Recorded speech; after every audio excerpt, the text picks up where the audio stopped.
Alrighty. So this video isn't for people who need to learn combo videos for Ed or anything like that. There's plenty of videos for that.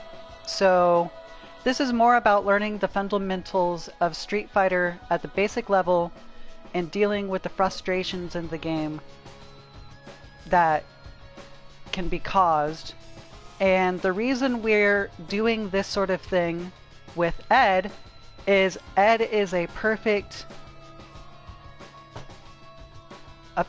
person, a perfect character for that. This was originally going to be a character tutorial, and it still will be, but it will discuss a few other concepts that might be useful to you as a whole. So, let's get started. Let's do this.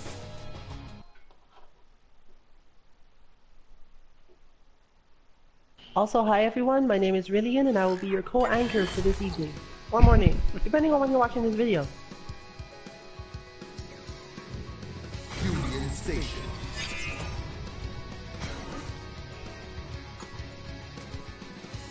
Ed.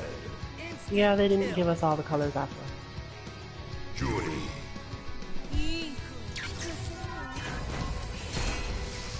So, one of the things I was noticing as I was tinkering with Ed all day yesterday was that there's a lot of similarities between Ed and Juri.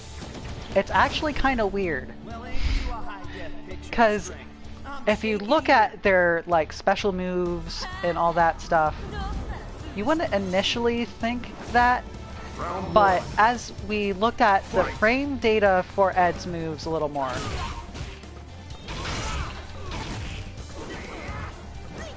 his normal moves make it so that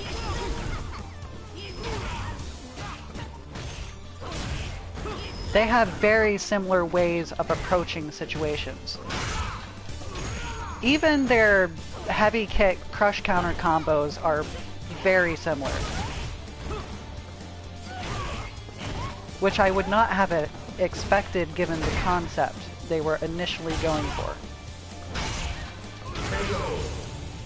So, Ed has really nice normal buttons, like Juri almost. But unlike Juri, his hitboxes are a lot nicer.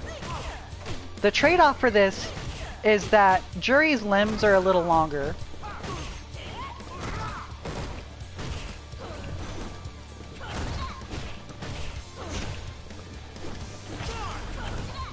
And Juri,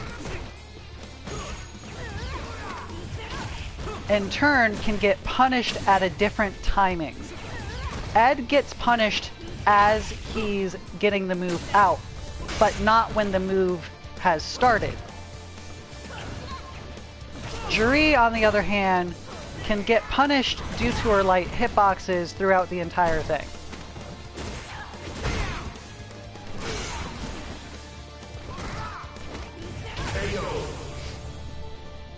So, part of the problem with the way Ed is built that you might have noticed is all of his buttons basically hit mid. He has two light attacks that hit mid, that hit low, but other than that, he's always hitting mid. He has no overheads whatsoever. And this means that unless you get really good with mixing up his light kick and his crouching light kick and his crouching medium kick, you're not going to get very many mix-ups, and that's a problem. It's a problem for people who like doing mix-ups, and it's a problem for him getting in. Juri has almost the same normals, but she doesn't have this problem because she has that. She has the overhead. So you can't just keep crouch blocking whatever Juri does, because while it's slow, it's still a mix-up. it's still a high mix-up without you having to jump.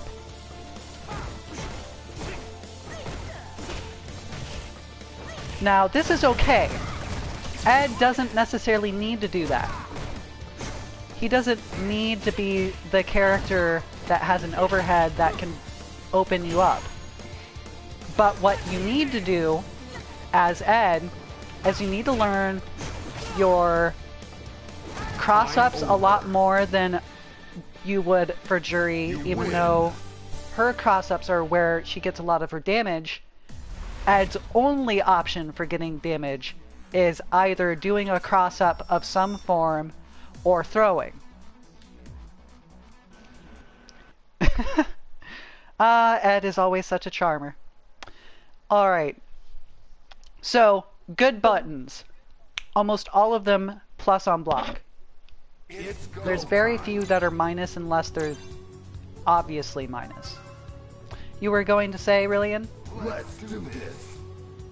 The basic problem with only having jump-ins as your way of opening up someone who is crouch blocking, well, other than throwing, obviously, is that if you try to fight people from a certain range, they'll be able to see you coming all the time. And that is a big problem when you are playing a character who doesn't have a lot of tricky moves.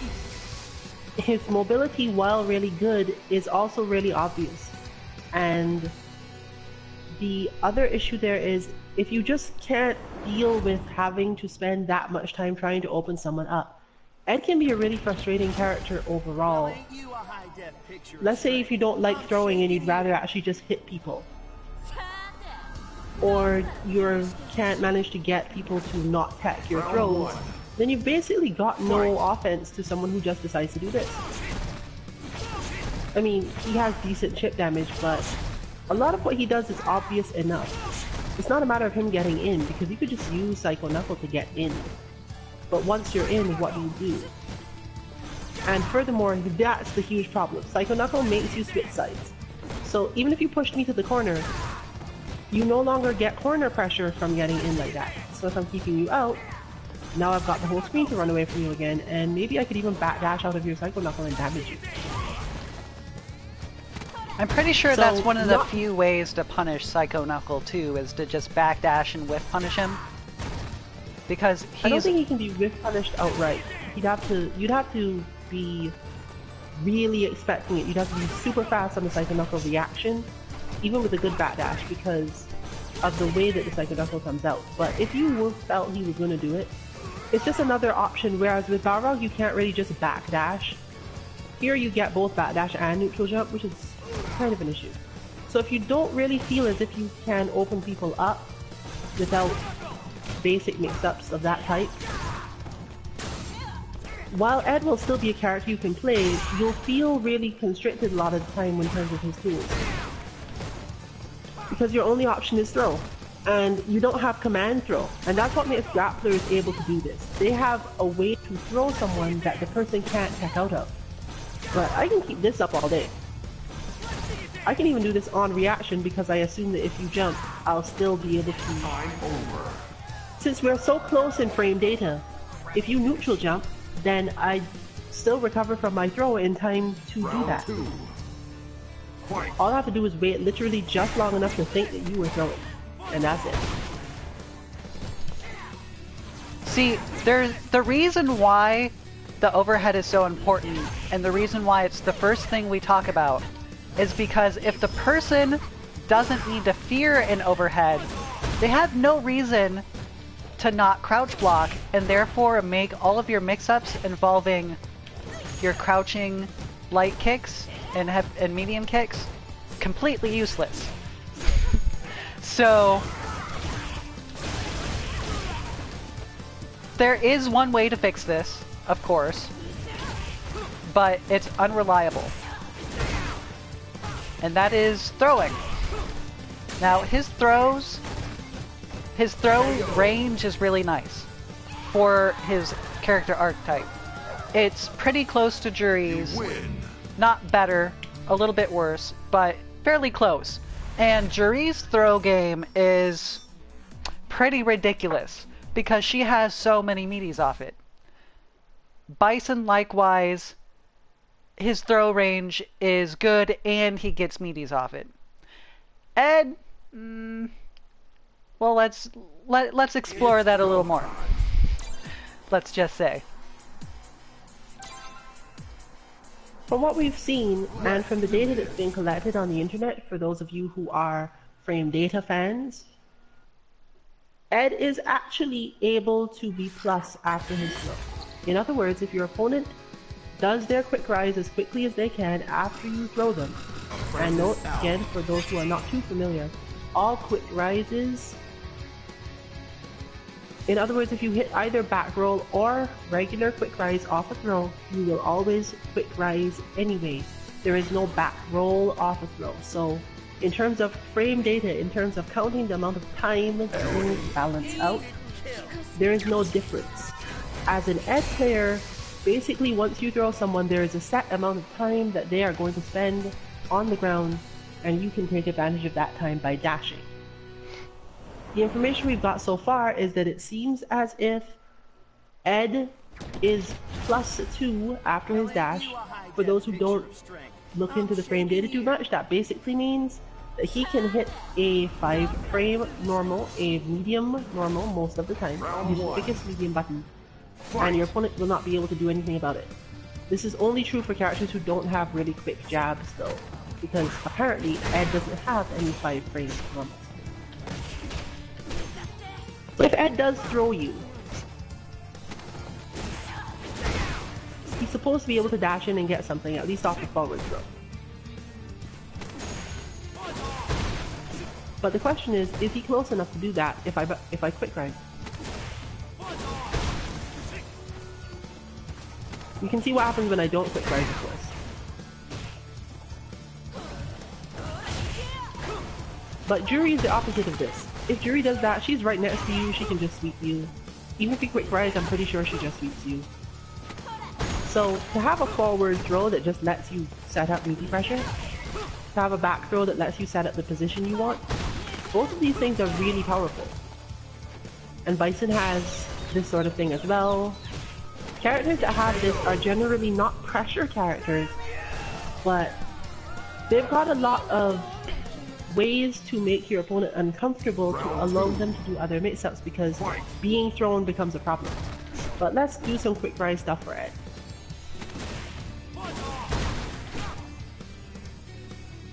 As you can see, even though Ed can technically do another normal, if you're not that good at dashing in after stuff,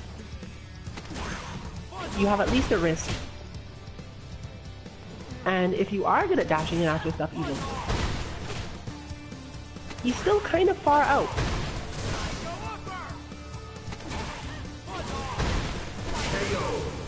I think that's his only mix-up.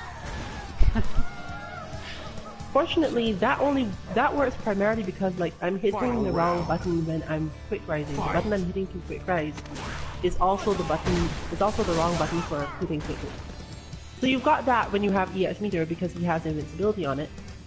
But as an overall thing, you can see that there's sort of a problem in terms of getting something off this throw. Even Psycho Flicker, his multi-punch thing, starts up a little bit too slow. And honestly, I have found it difficult as somebody who has never used that type of input before. So if you have not played a character with that type of input, it's actually pretty sensitive in terms of what works. And because of so many of his specials require you to hit multiple punch buttons at once, or directional punch buttons, you need to be careful about it. It's why Punk to God, for example, is so good at what he does. Punk instantly gets you into the corner. You could see this in last week's NLBC. Punk gets you into the corner, and he keeps you there, and he keeps pressuring you with Karin's nice buttons. City in chaos. But if you're not so good at that innately, even though Ed is able to do it, I'm summoning a storm. Ed has to do it in a way that many people could react to. Ed doesn't naturally corner you, and because his range closing moves, specifically if you hit it while you're walking the opponent back, you'll end up giving up all the space you got. There's no way for Ed to quickly get back onto the other side of someone after having used his Psycho Knuckle. And none of his other moves really move him forward. So you have to really focus your game on this. Whereas with Rashid, I'm going to be flatly honest now, I have never bothered to play Rashid before. At all. Rashid, not even for like conceptuals of Rashid bot. But I know that I can do this because I've been the victim of it. And I literally can just put you in the corner for free. There's nothing Ed can hit, there's nothing that most characters can hit. I just down forward light punch, and then hit another button because I'm plus-ish. And just do it again. Put you over there. And if whatever I wanted in terms of corner mix-ups, and now I've got control of the spacing. So Ed is not the character that does this to people.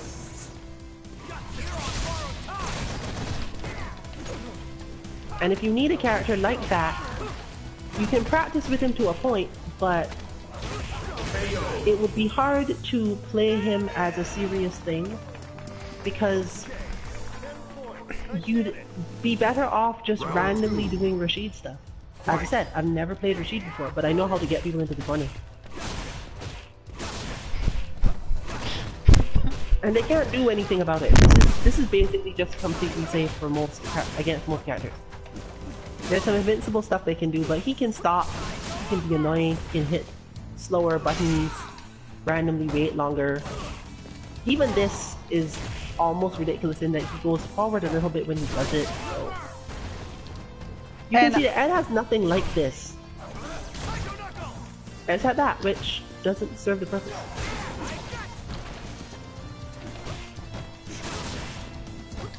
Which brings us to the point of defense. Ed's defense is suspect because of stuff like that. If you get re-reversaled, Ed gets to change the side he's on, he gets to change the situation he's in, but the overall spacing, everything else, you have to try to keep control of it as best you can, or your opponent will pressure you until you have put yourself in the situation they want you in. Final round. So how do you deal with the defense game with Ed?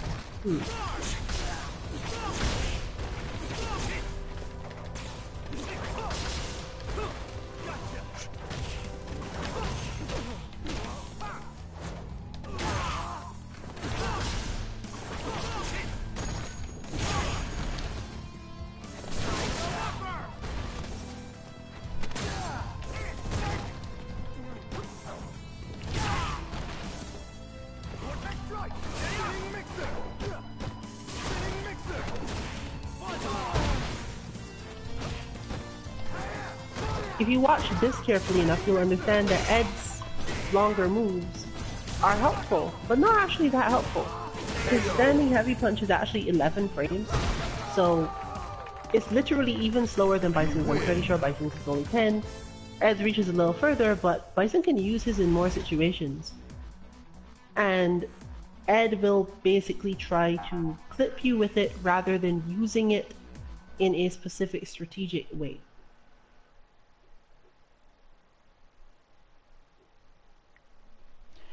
And really, part of the reason why all of this happens is, unlike other characters, it's almost like Chun-Li in a way. Ed requires you to have his special moves being performed in a very specific way. For example, his Fireball might as well be a charge move. Forgotten waterfall. The reason this is because he has to hit forward with the button in order to get it out. Chun-Li. It doesn't work if you're walking backwards. very similar to Chun-Li's.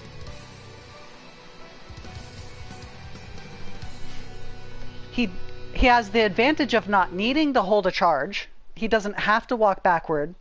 But if you're playing Ed, you're probably going to be dashing backward a lot.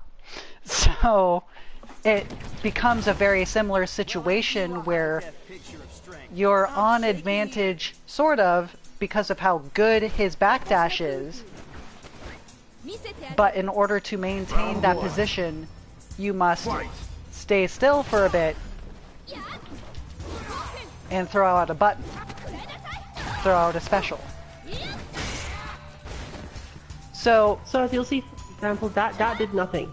So just interrupting to note that I didn't care about being crush countered like that at all.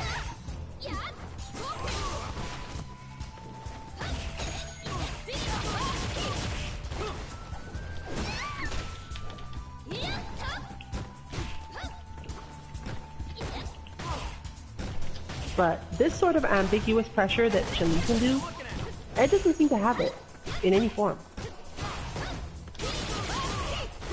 Even moving quickly back and forth, because his walk speed is decent. There's not that feeling of, okay, am I gonna get thrown? Am I gonna get jabbed? Am I gonna get pushed back with pressure? You can keep track of what Ed is doing in your mind fairly quickly, as opposed to a character like Chun-Li or Cammy. Karine is actually not quite that.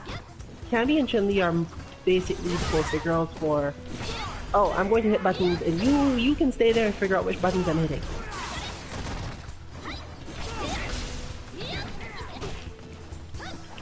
He has frame traps, but they're similar to Juri's in that they're fairly obvious.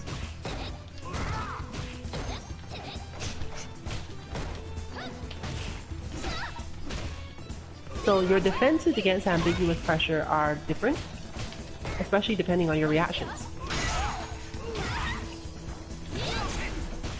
The easy answer, as you can see, is, oh, I'll hit more buttons, but then...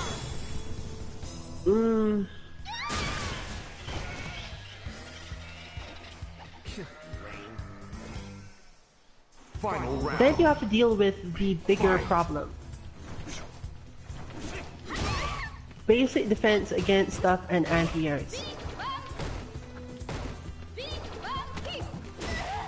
And while Ed has really great anti-air buttons, they aren't easy. No way in hell are they easy. It's one thing where your opponent must always attack from the same direction or the same height or something. Right. But I don't really have to do that. If you can predict where your opponent is going, he has great anti-airs.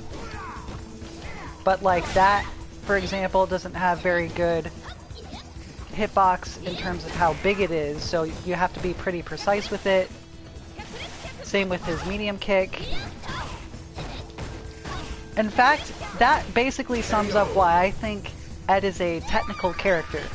In order to anti-air with Ed, you need to have very exact ranges. His execution may not be that hard, but his anti-airs need to be on point. And if you're good at anti-airing as a general thing, it sort of goes along with your spacing. If you're really good at spacing, you can probably handle Ed's anti-airs.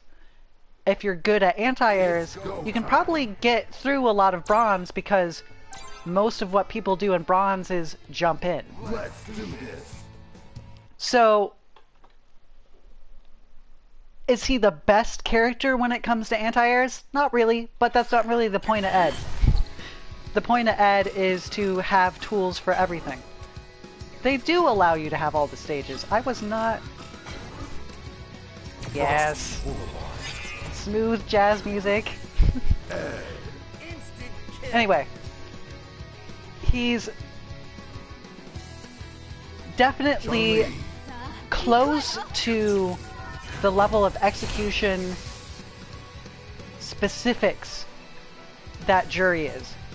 Juri has a tool for everything when it comes to anti-airs, but she has to pick the right tool for the right situation, otherwise she'll get clobbered. I'm shaking here.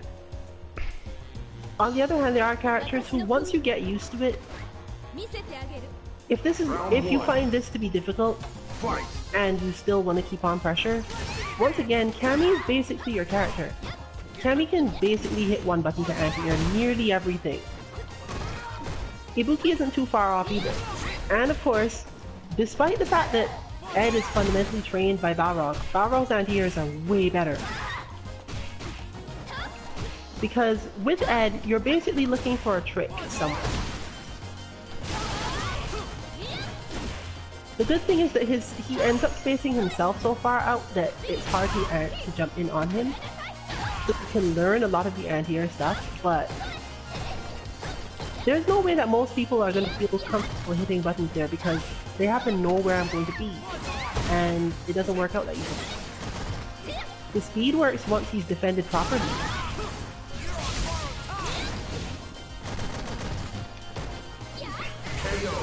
And I know, Rillian, that you say he doesn't have that many tricky things, but I think that was pretty tricky. No, it's not tricky, I'm sorry. Fine. Round 2. Well, it's certainly fun anyway. Because I'm not really trying to do anything motion-wise against you at all. I'm basically trusting that you're going to move a particular way, but I'm not really trying to deal with it. Which basically sums up how Ed goes. Because if I do the deep jump in, I know I'll go over you.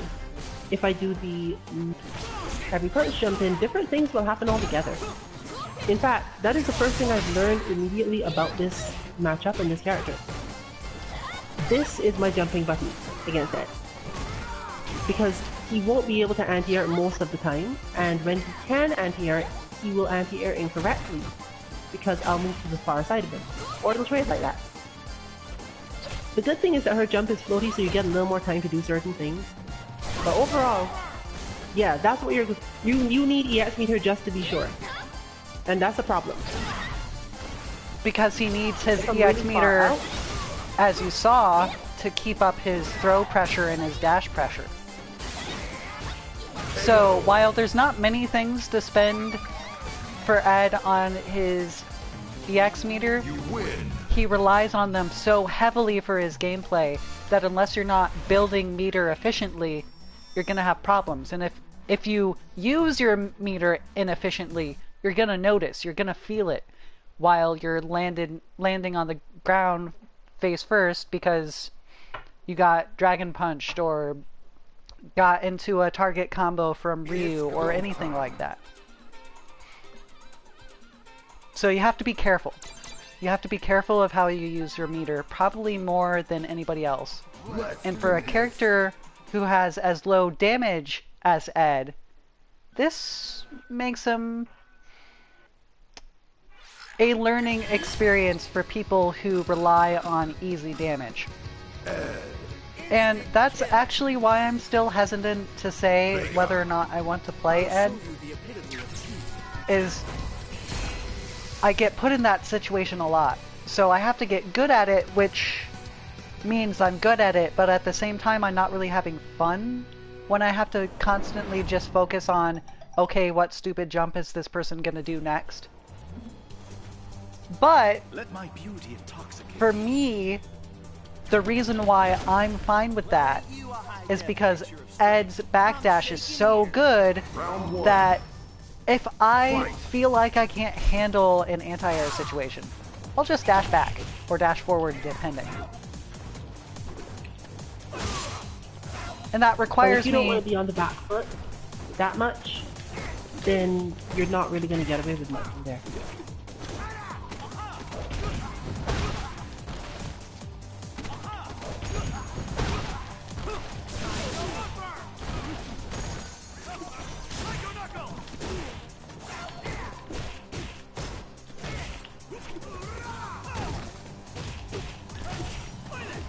So, I don't mind it because Ed doesn't need to play footsies as much.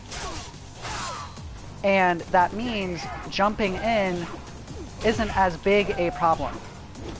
Similar to Mika, Mika doesn't really need to play footsies as much So the tools that she has that are good for anti-airs, she can just push when she's not in pressure. The difference being Ed doesn't press those buttons, he just does nothing.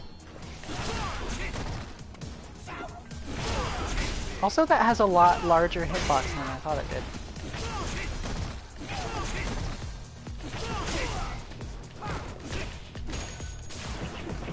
What I expect you'll see online is a lot of people who try zoning with Ed, because zoning with Ed is one of the ways you can sort of ignore footsies, because it gives you something to do while you're constantly backing out, waiting for the throw. Throw loops. If you like throw loops, that is something Ed is fabulous at. I have no complaints with his throw loop so far. But it's partially also why people will be super salty about Ed. Ed's backdash is so good that people will play that style I was playing just now. They'll backdash, zone a little bit, backdash some more, probably throw a Psycho Knuckle to get on the other side, put the other person in the corner, and repeat till they wear them down enough that, well, they lose. Or timeout, or something.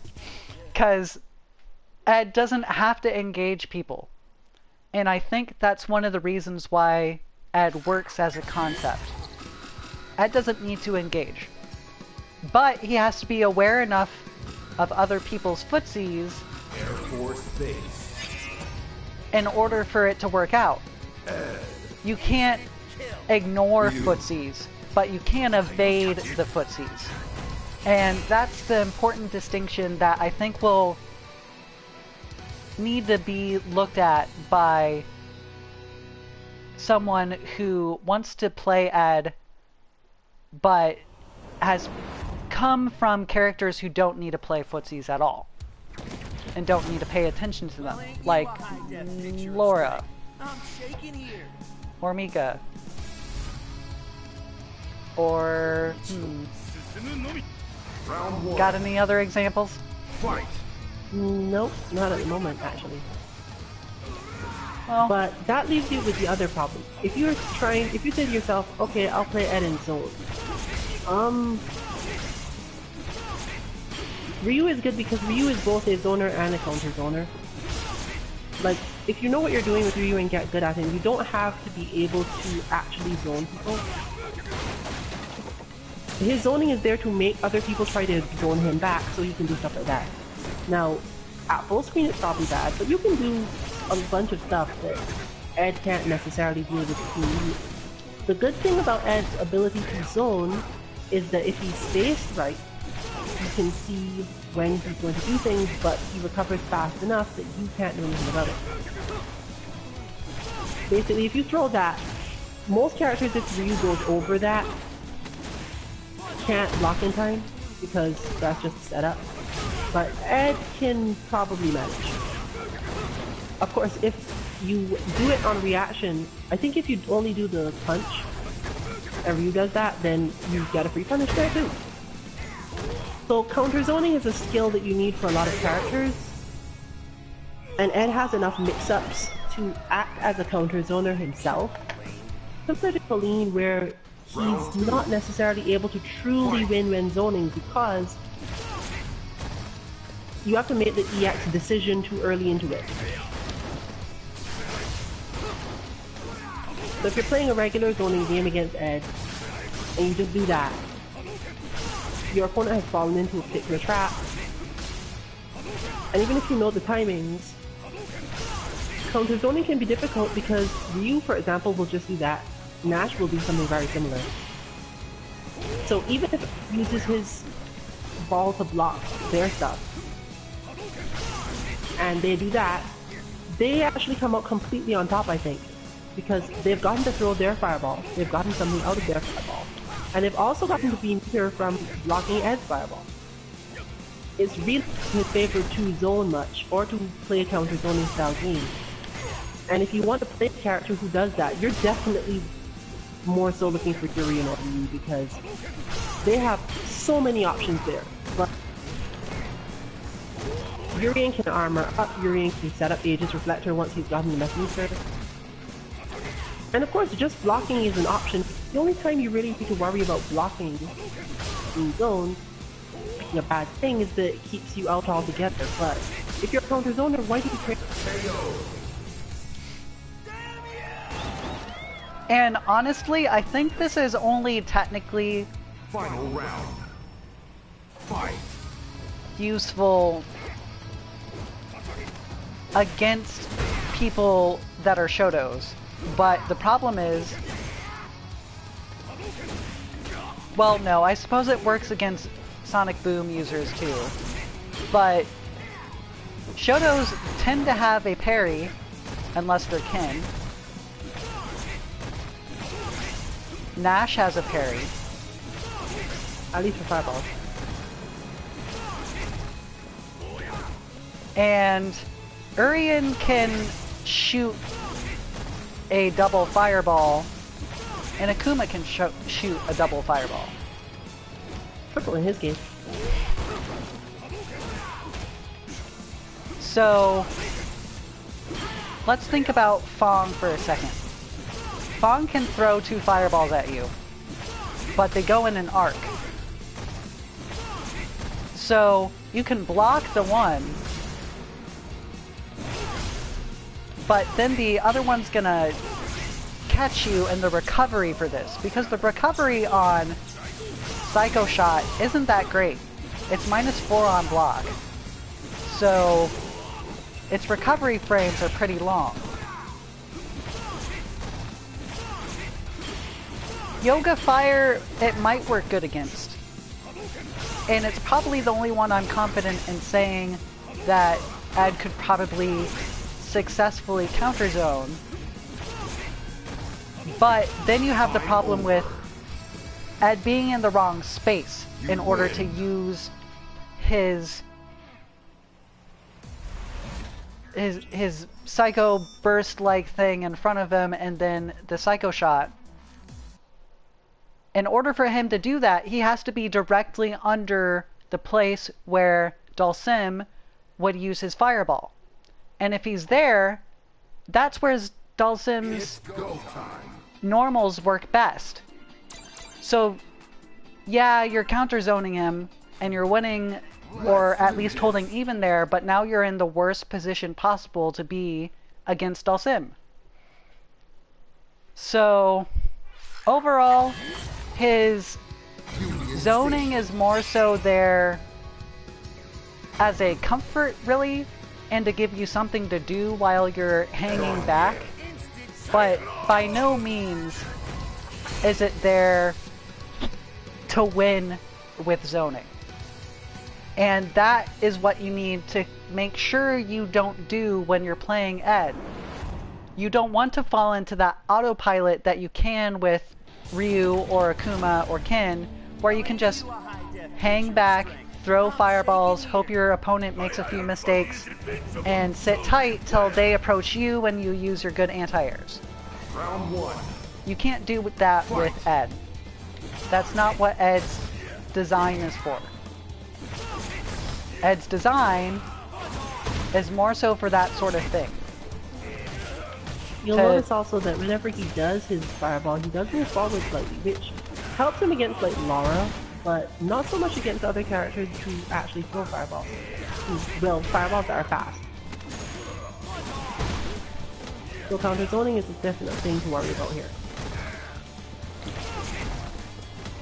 Also, you're never going to, in a real match, dash throw Zangief. That's just the worst idea possible. Which makes this a really hard matchup for... Well, that was unfortunate. Which makes this a really hard matchup for Ed. Because that means that in order to fight him, in order to fight Zangief, he has to fight him with an arm tied behind his back.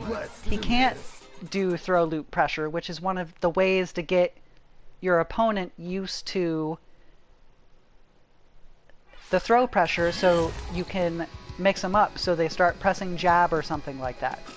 Zangief don't care. He'll just command throw you, and that'll be it. For those who aren't fully aware, the reason why that happens, and why you don't have to worry about it against most other characters, is that while command throws don't evade regular throws, Zangief's EX spinning power driver is immune to other throws. So yeah, you don't have the same openings for pressure that you do against other characters, and if you do go well, he isn't going to try that. The problem is you're already in front of him. You'd have to dash in and then back out, and while that is a good bait and will cause him to waste the meter, even with Ed's really good dash back in, he can dash out and then dash back in entirely and then start up more pressure. Zangief doesn't care as much, so you'd end up in a bad situation a lot of the time. Fortunately, or unfortunately, there's a weird interaction with Ed's fireball where the timing between him doing that and him actually punching it the second time has no hitbox. So I can expect you to throw the fireball and do that. And that is going to frustrate a lot of people because again, you have to get really used to fundamentals, you have to get really used to understanding the spacings that this game puts on you, the timings that this game puts on you, to feel out what you're trying to do. Other characters aren't going to put you in that situation except maybe Mika and Laura to some extent, but if you're the type of person who likes to deal with this in the opposite direction, you probably should play Zangief instead, regardless of the fact that he has to do SPDs, because you don't really need the 360 motion to do a bunch of Zangief stuff. You need it to do the spinning power driver itself, so you might be under pressure yourself. But when you're under pressure, the move tends to be easier to do in Fight. But a lot of Ed's pressure, I mean, Zangief can mostly hold down back against Ed. Because this is not good for you. And if you think I'm going to keep holding down back, then you get nothing. You pull me in, and you've done the exact opposite of what most players want. You've brought Zangief closer to you, and maybe not gotten anything off of it. Maybe you jumped away or jumped upwards or something. And he doesn't even have to do the regular one. He can, because your aim would be to throw him, if you pull him in, he can just throw you, and his throw is better now. That particular throw, especially for crouching. So, I wouldn't say this matchup is bad, but again, it's heavily related to whether or not you know exactly what your spacing that you're going for are giving you. Especially since combos like that don't necessarily lead to anything directly.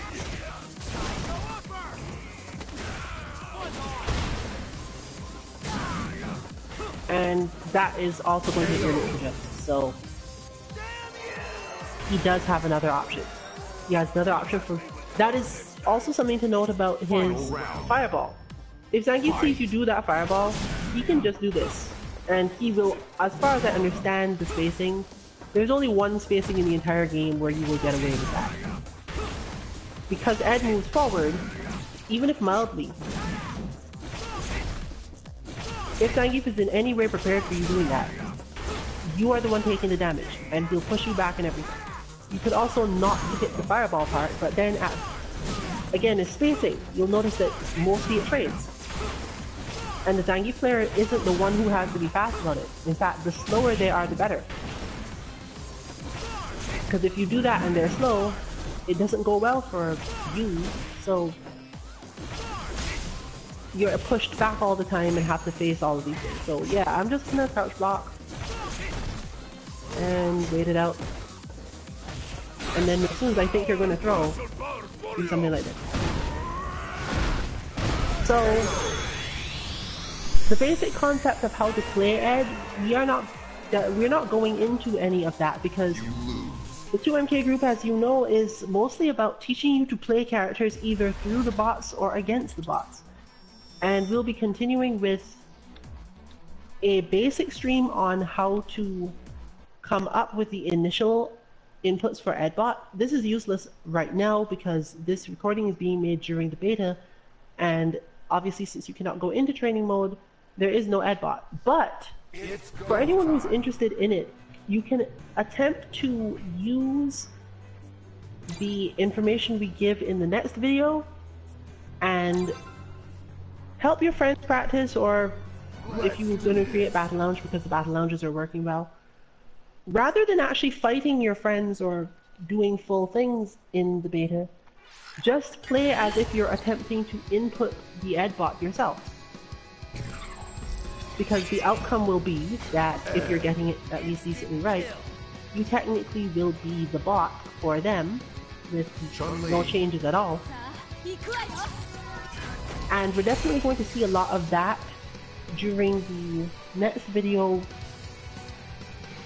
with Justvine going up against various players, using the inputs that I'll be giving to test how easy they are to input, test what they probably need to give at least the basic idea of the 5 actions themselves.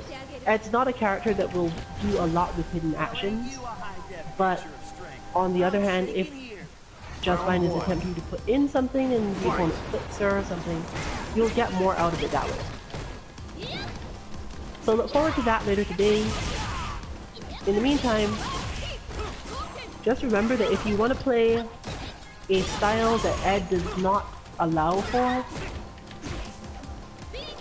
there are too many other characters that play too many other ways for you to have to worry about that. And even though they may have difficult execution, once you've played Ed enough to know well what frustrates you, what you're not good at, what you prefer not to do in this game as a general thing, you will probably have at least enough spacing understanding to do well with the character, even though you can't necessarily do all their moves, or can't necessarily do all their combos. You will also have been used to playing a character whose combos don't do that much damage, and therefore using suboptimal combos but really good spacing means that you'll eventually get to it. You'll eventually be able to play in a way that just takes much less effort on the fingers and much more effort on the mind. Which is what I'm all about. So, I like Ed conceptually. I like that he has all these different tools that you can't really get on all of them on a single character.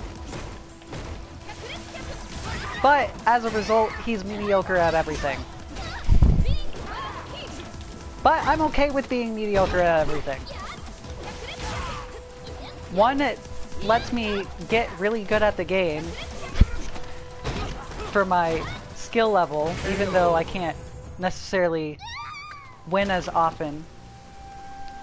But 2, once I do start winning as often, I'm probably going to be better than most people at my skill level. Well, at my rank or whatever you want to call it.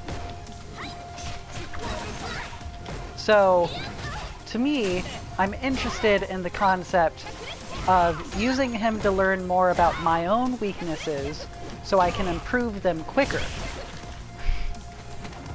And that's part of the reason why we made this video, is to teach you what he's good at and what he's not, because he's so Street Fighter V. He is the definition of Street Fighter V in some ways.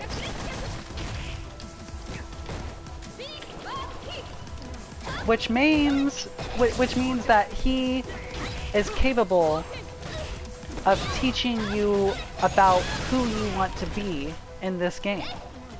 Do you want to be somebody who's good at rushing down? Do you want to be somebody who has easy anti-airs? What frustrates you in Ed will lead you to where you need to go on the character select screen. So that's why we did this. And honestly, it gives you a little more insight into how Ed works himself, so you can later know how to fight him, know his weaknesses, and deal with the army of Ed that will inevitably be in battle lounges, ranked and casual for the next few weeks, and learn to use that to your advantage. Or if you want to join the army, well, now you know what Ed can't do.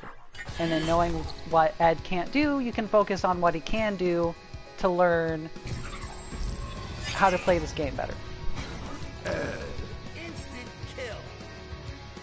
Chun-Li. So this is going to be our last demo match, and basically going to be going all out. As you'll note, we didn't give you any combos, we didn't give you any direct ideas about how to play him spacing wise. We just taught about and attempted to teach what he can do in particular spaces and his game plan, because you may have been overlooking parts of it, or you may have been looking at it more from the offense point of view. But most people can handle offense, and you'll definitely be able to see a bunch of offense related things if you try hard. If you watch high level players play him, they're already going to have their style.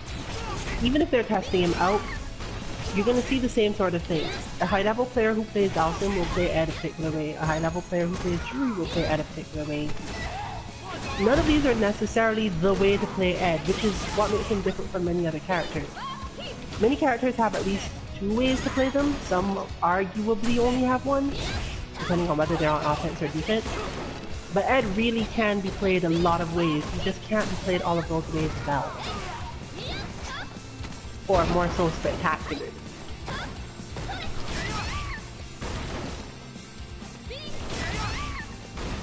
So, if you want to see Ed combos, especially if you want to see them from us, there will definitely be Ed combos in the spot video, because otherwise it wouldn't really be teaching very much.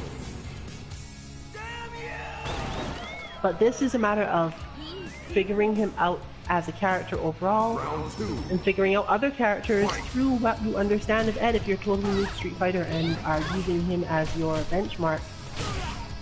You can use him a bit to see where to get to. Even if in this video did not give you the exact idea of which character you should play in order to do a particular thing, because we didn't get to mention that character, it could probably be useful anyway, because then at least you'd be able to tell someone who is more knowledgeable about you, or even potentially contact us directly. Someone will be able to help you and tell you, based on what you dislike about Ed or find difficult, what character you should probably be playing instead. Hopefully, this tutorial will mostly be for people who in fact plan to main Ed outright, find that being okay at everything is good enough for them, like just fine, and you will just have learned why Ed isn't actually super strong by understanding what makes other people stronger than Ed in various ways. Can pepper your salt a little bit. It's go time. That said, Rillian signing off And for this just video. Vine also signing off.